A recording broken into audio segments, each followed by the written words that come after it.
I met Dr. Bronner in 1967, and actually it was the second day after I met my husband. But he wanted me to meet his dad, and when I met Dr. Bronner, it was very interesting because he asked me to pick a number. So I picked a number. I can't remember if it was number 6 or number 13.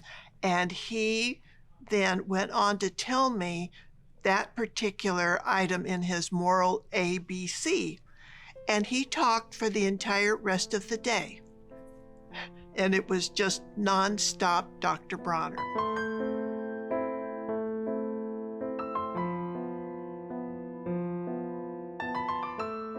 Well, the label is the reason my grandfather started selling soap, right? For most companies, you come up with a label to sell the product. He came up with a product to spread the label, right? The message was what was important. The impact of the message was what was important.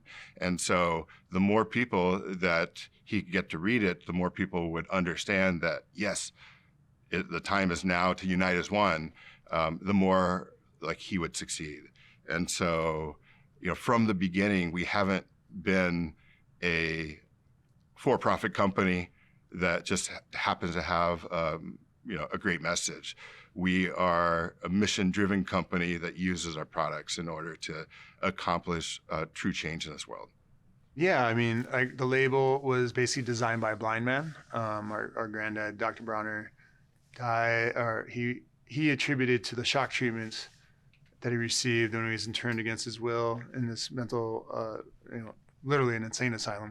Is what, but anyways, he lost his sight by the early 70s. And, it was really important to him. For him, the soap was there to deliver his message. But being blind, I don't think he quite understood just how dense and unreadable things were getting on the label. Well, it really is summed up in the all one, just all one, that every person is human, every person has value, and if, as Dr. Bronner would say, if everybody would just do what he has said on the label, then we'd all be one under, as he would say, under one ever-loving God. Yeah. I guess the trick, and that's what the all one philosophy is about being able to be a good person and be on your path, but not make idols out of your beliefs and demonize other paths and other religions. And that's follow your faith and your path in a good way and help and have that help you be a good person. But then also be open that there's other pathways to the divine. And, there's no language that God doesn't understand.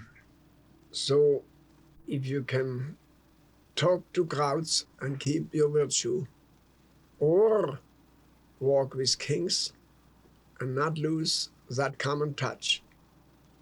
If neither loving friend nor enemy can hurt you, if all men count with you, but none too much, then if you can work hard to teach each unforgiving minute the moral ABC that unites all mankind free, come hell, hate, ban, you'll enjoy God's spaceship Earth and do great work within it.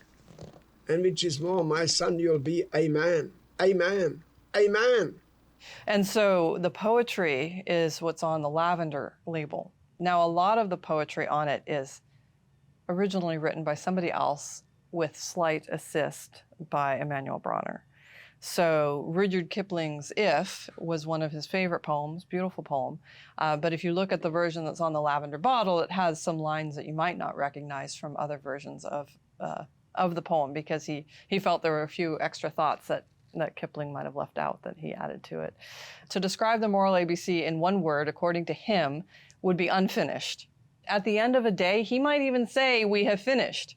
But then by the next morning, he would have another edit, another addition that he had thought of overnight. So it was unfinished. He would have done so well with a digital format with a blog or something he could edit, but he was constantly changing the label. I can't even imagine how many labels he went through. So it was a work in progress his whole life. We're not starting with as in Bershka, we start with poetry. Right, And the poetry that you have comes after the one you have. right. Before the one that starts with love when conquered after years of toil, sweat, blood, love can strike like greased lightning sent by God. That's the last poem verse that we have to have. But before that, we add 6 lines of poetry, starting with, we are not true. I see. Uh-huh. Maike knows that you have that. So here's the 6 lines. We are not true. You know, the soap part of the equation is the products we make and the integrity we bring to that process and the way we run our business and make sure that we have a good bottom line and make decisions with astute business sense. But on the flip side is the soul, which is, you know, why we do what we do, the progressive change we're trying to implement in the world, the liberation of culture that we're trying to achieve. And this all connects in the term soap and soul.